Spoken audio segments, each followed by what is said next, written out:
Pardon the interruption, but I'm Mike Wilbon. It's Quitters Day, Tony. Have you given up on your New Year's resolution to be even more humble? Tony Kornheiser, no way. My humility has reached breathtaking levels. Is there a panel that decides that? Who decides that? I've worked on my humility. Okay. It is now off the charts. I am so humble. Okay. Yeah. That's good to It know. floats above the charts. I am so humble. Welcome to PTI, boys and girls. In today's episode, Oregon takes on Indiana. The Bears and Patriots try to justify their 2 seeds, and the Jaguars and Texans try to stay on their heaters. But we begin today with Miami beating Ole Miss last night 31-27 to advance to the national championship. Miami was the last team chosen for the playoffs, and they have now won 3 games. There were 4 lead changes last night in the final 7 minutes of that game, but Carson Beck ran in the winner from 3 yards out. Wilbon, what do you make of what you saw? Good game. Great game, exciting game. Not all that well played necessarily. Mistakes, penalties, missed tackles, fine. It's the kids, even though they're getting paid. But I can't get over the end of the game. Carson Beck, great for him. But I can't get over the end of the game. It's pass interference. Have the guts. When you got this, that's pass interference. And so I hear the official in the broadcast come in and say, well, you know, you don't call that because there's hand-to-hand combat. No, there's not. No, don't be a sniveling idiot. There's pass interference. Have the guts to call it or criticize your colleagues down on the field. And by the way, the ball wouldn't have been at the 1. It would have been a 15-yard penalty, so the ball would have been at the 20. It's not the pros. It's not the pros, it's not the NFL. Yeah. So just call the damn penalty. So this was the last note that I took in order to read this on the air. And I'll just say that I wrote down, we need to talk about the last play of the game. Yeah. We need to talk about the Hail Mary and all the interference on the Hail Mary. But here's where you and I differ. Because I don't think they're ever going to call that on a Hail Mary, because you don't get a second Hail Mary. And by the way, as you know, I was at a game in which Miami got beat by a Hail Mary by Doug Flutie. It wasn't a Hail Mary.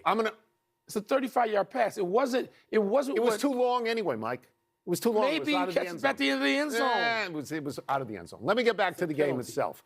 I thought Ole Miss was going to win. I thought they were the Cinderella story. Yeah. But Miami came into this game as a 3-point favorite and justified it throughout the entire game. Every time I watched Miami, they were on an 85-yard, 15-play drive. Okay? Do you know that they held the ball for more than 41 minutes, and Ole Miss only had it for 18 minutes? But Ole Miss was hurt by the fact that their running back, who went 73 yards on Miami for a touchdown, that's right, and was injured after that, and they had to use him sparingly the rest of the game. But I felt that Miami controlled the line of scrimmage with their offensive line, and they were always making third downs. They were. 11 out of 19. Meanwhile, Mississippi I think Ole Miss was 2 for 11 on third downs. So if you do that, if you control the game by making third downs and fourth downs, you're going to win the game. You mentioned Carson Beck. Do you know what his record is now in college against ranked teams? Something and 3. 18-3. Yeah. Now, he played at Georgia and he played at Miami. Those are good teams. He often had the best team in the race. Right. But 18-3, you can hang your hat on. And that last drive, that was his drive. Terrific career. He played the greatest in the biggest, most demanding, high-pressure moment. Good for him. Yeah. I just don't want to see the game in that way. To tee it up at the 20, you're going to go to the 20-yard line. It's going to be an untimed down. I don't think anybody gets that call. Not on a Hail Mary. It wasn't a Hail Mary. It is a Hail Mary. It's the last play of the game. Chambliss was denied his 6th year, apparently, but says he's going to appeal. Well, if he gets a 6th year, he'll go for a 7th and 8th, because you get paid so much money in college, and you're not going to make that in the pros. He's not going to make that. He might. No. You don't think he's a pro? I don't think he's going to get paid that kind of money when he starts. I don't. If you stick around for a minute. Miami will face the winner of tonight's second semifinal between number 5 Oregon and number 1 Indiana. Those two played on October 11. Hoosiers won by 10 in Eugene. Are you leaning toward a repeat, Tony, of that result? I find myself honestly rooting for Indiana. I think what Indiana has done in the last 2 years is kind of sort of remarkable, right? Signetti's record at Indiana at the moment is 25-2, and they do not have the prestige of Oregon. They do not have the Nike NIL money of Oregon. No. They do not have the blue chip recruits of Oregon, who 80% of their recruits are blue chip. Only 8% of Indiana's are blue chip. They're the best team in the country right now, and every time they go out there, they're still doubted. They beat Oregon, there's doubts. They beat Ohio State, there's doubts. They rolled Alabama, and there's doubts. And the reason there's doubts, as you know, because you're a Big Ten guy, it's 100 years of lousy. In 100 years. It's 100 years of lousy. Yeah. So that's the motivation. A coach can go to the players and he can say, everybody doubts us. That's right. Let's go out and it's prove the them wrong. truth. Yeah, and let's go out and prove them wrong. Here's what worries me in this. This is a repeat this year. It's a second rematch. Now, if I'm not mistaken, Alabama avenged a loss by beating Oklahoma in the playoffs. Yes, they I'm did. confident that Ole Miss avenged a loss by beating Georgia in the playoffs. So why can't Oregon? They can. And I'm thinking that they will. I just think Dan Lanning's a hell of a coach, too. Yep. He's been on the scene and had more big games for a longer time than Signetti. Yep. And Oregon, as you point out, and these are two teams I've seen actually in person a couple of times in the last 2 years in Big Ten games. Oregon's loaded. They're loaded. And they lost a game that they were favored to win at home. People thought they were going to win. They were surprised when they lost that game at home. Lanning it was an interesting mood that he had in the days following the game. He wasn't loud or obnoxious. He just seemed to convey the feeling that we know who we are still. We lost one game at home to a team that doesn't lose. Well, maybe we'll get another shot. You got another Here's shot? the shot. Yeah, they get a shot. And so, They got a Tony, shot. look, Indiana is the best team right now to me in the country. They're better. When you beat Alabama like they did. You haven't lost. They haven't lost. But I think. You think it's going the other way? I think the familiarity is going to lead Oregon. So what we've done, we lost. If we lose Indiana, we lose a great story about them going undefeated after 100 years of lousy. That's right. We have already lost Ole Miss with a great story of the desertion by their coach, and so people rooted for them to win. Here's what we get if Oregon wins. What? Mario Cristobal coached there. Oh, yeah. Right? He left Oregon to return home to Miami. So you get a good story. You get a good story. Not as great story, but so we're on the record. Yeah. I don't want to say I'm picking Oregon, but I think you did. Win. Well, then No, I'm going Indiana. Well, I'm rooting for Indiana. Okay. Let's move to the NFL and the upcoming games over the weekend. The number 1 seeds get a bye, so the number 2 seeds become the subject of our attention. Number 2, Chicago hosts division rival Green Bay, and number 2, New England hosts the Chargers. Wilbon, which number 2 seed is most likely to go out? You know the answer to this. We've already seen the games. We've seen the games. People watched primetime Bears-Packers, 2 stunning games, 2 emotional games, 2 games with unbelievable precision and playmaking late in the games, and then non-playmaking because defensive play was made on Green Bay's part to seal that game at home. The Bears and the Packers are 2 even teams. We know that because they played 2 even games on each other's home fields. They're even. New England, I know they're a neophyte, but I don't think they're even with the Chargers. I think they're better. And I think the Patriots, I'd be surprised if the Patriots lost. No result's going to surprise me from Bears, Packers in Chicago. I don't need somebody in my ear to tell me this, so there's nobody in my ear. I've known you a long time. Yeah. You're emotionally invested in this game. Yes. You talk about my Bears. Yeah. Do you think the Bears are going to win? It's a gimme. It's a 50-50. Do you think they're going to win? I want them to win. Right. With every fiber of my being. Are you afraid of this game? Yeah.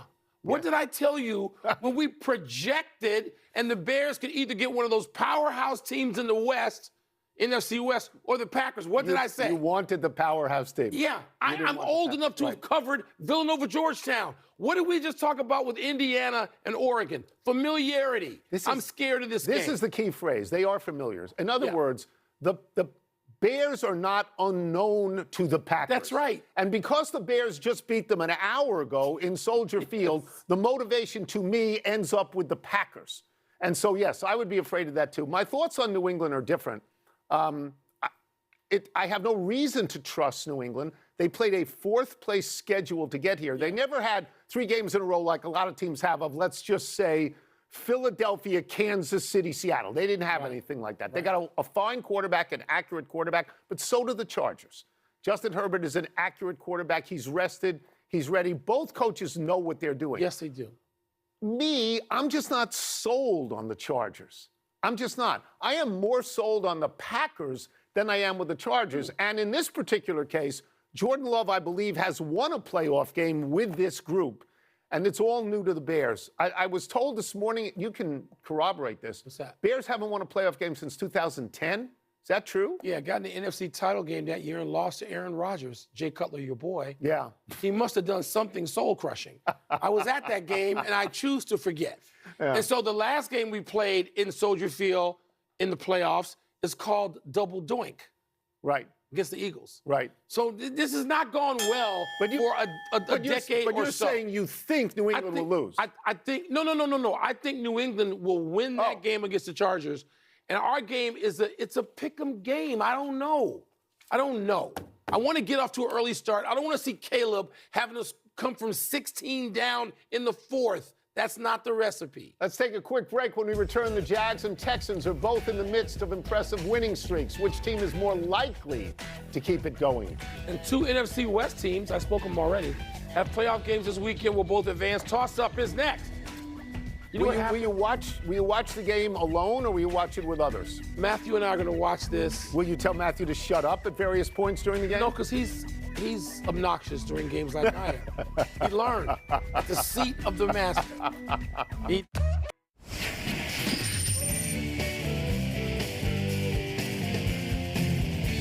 Time for toss-up. Two men enter, one man leaves, finishes the show, and spends the next 54 hours either watching football or texting Wilbon about it. What's first?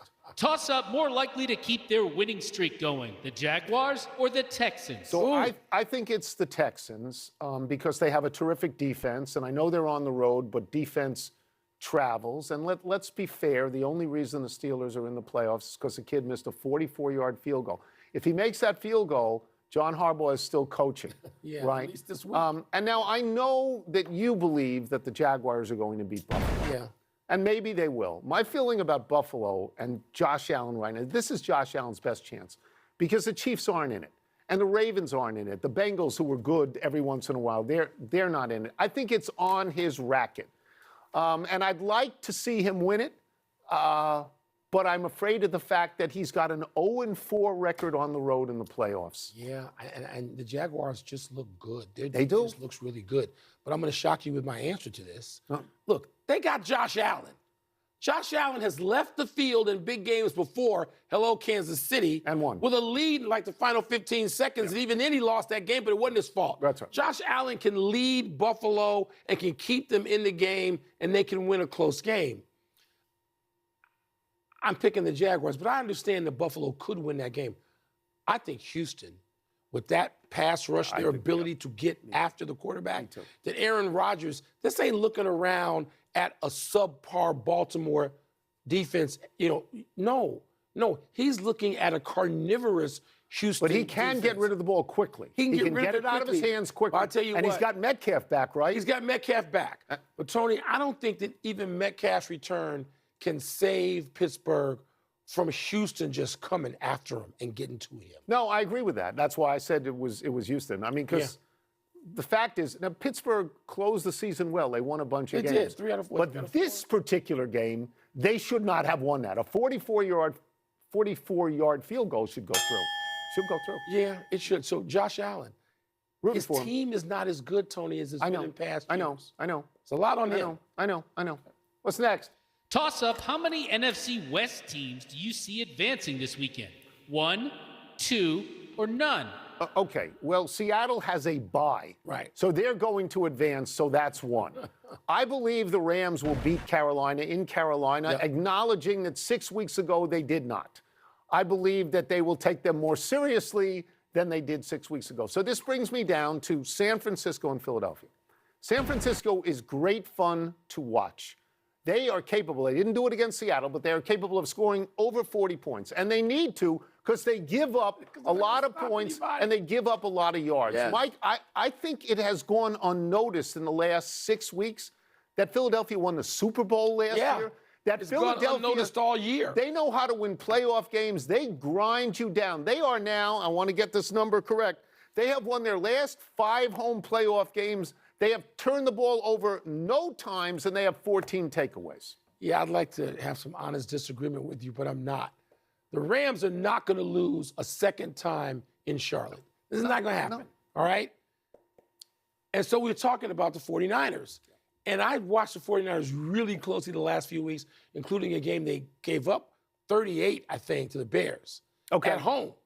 And you talk about not stopping anybody, they're not going to be. I can see Philadelphia running it up on the 49ers at home. And by running it up, we know that offense is not precise and it doesn't play as well as it should for an entire 60. But I can see that game being a 30-17 final. So I can see Philadelphia controlling the ball the way Miami did last night, getting a huge amount of numbers in terms of the percentage of the 60 minutes. I don't think they're going to score a tremendous amount of points. I mean, again, playoff games, by and large, they're tighter games. They are. But Philly's got to be, look, if anybody in the entire playoff field is due for a breakout go-to-hell game, Philadelphia Eagles. That's it. Starting the year off right with a win. And I'm humble about it. Let's take one last break, but coming up, would Major League Baseball be wise to ditch the American and National Leagues, huh? What? Spoiler alert. What? It would not be wise. What kind of offers are the Grizz going to get for Ja? Not much, is my guess, right? Yeah. I can't have him. I can't have him. I'm not going to do it. Contender.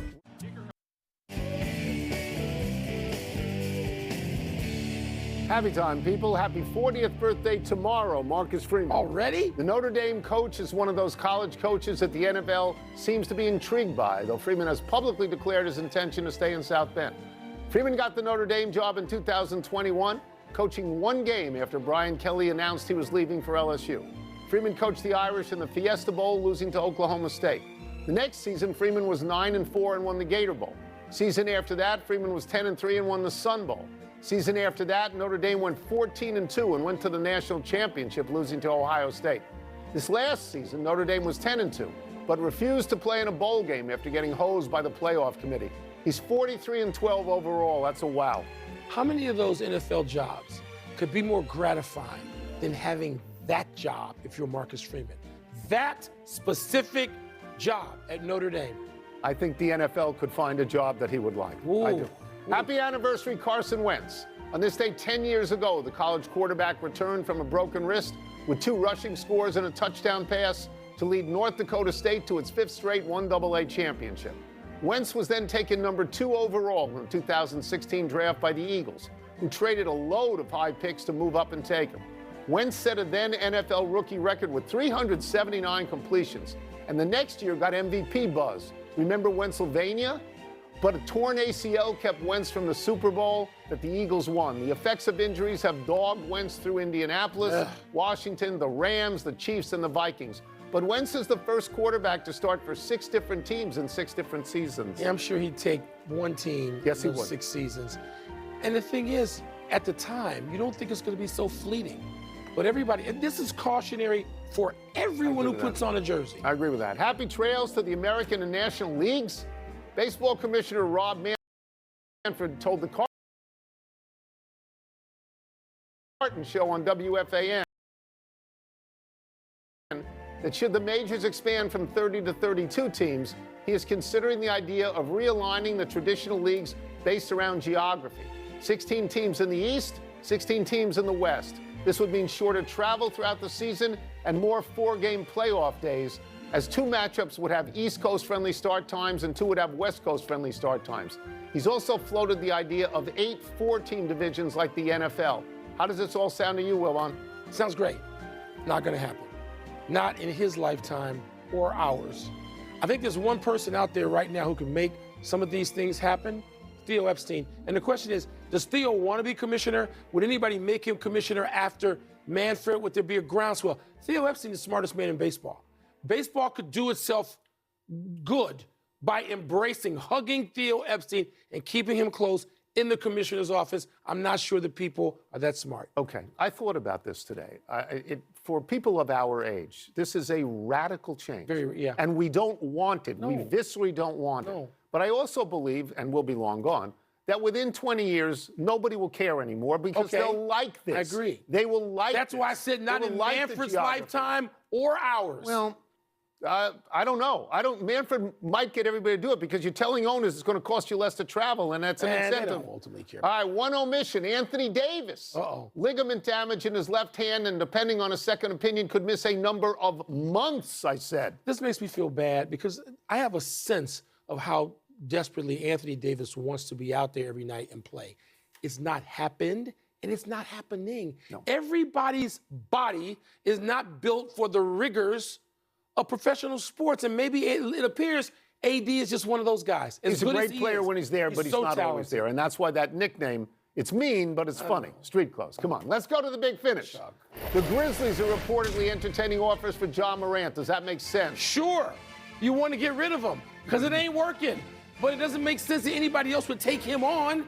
He's going to shed the baggage before he gets to his next stop. I don't see that. Sophomore quarterback Damon Williams Jr., been talking about him, has decided to return to UW rather than enter the portal. Bet you're surprised. What? What? Does this mean the agent goes back with him and the coach? Is that how it's going to work? The Dolphins are reportedly close to hiring Packers player personnel guy John Eric Sullivan as their new GM. Your thoughts? You want to go and get somebody, if you're the Dolphins, who's been in a culture you want where you are. And he's been with the Packers at like almost 25 years. Yeah, that seems like a smart move. Former Florida quarterback DJ Lagway visited Baylor, but will take more visits before committing anywhere. Your thoughts? Check the money. Last one, Patrick Kane of the Red Wings scored his 500th goal in a win over the Canucks. Is that significant? I didn't hear that. Of the Red Wings. I didn't hear that. Don't want to hear it? You love them, though, don't you? Man, no, I do love them. You always loved them. Birthdays, always loved them. I do. Yeah. We're out of time. We'll try to do better the next time. I'm Tony Korn. My favorite hockey player of all time. I can't hear that. I'm Mike Wilbon. Have a great weekend, knuckleheads. And now, college. So you don't have the Bears. PTI.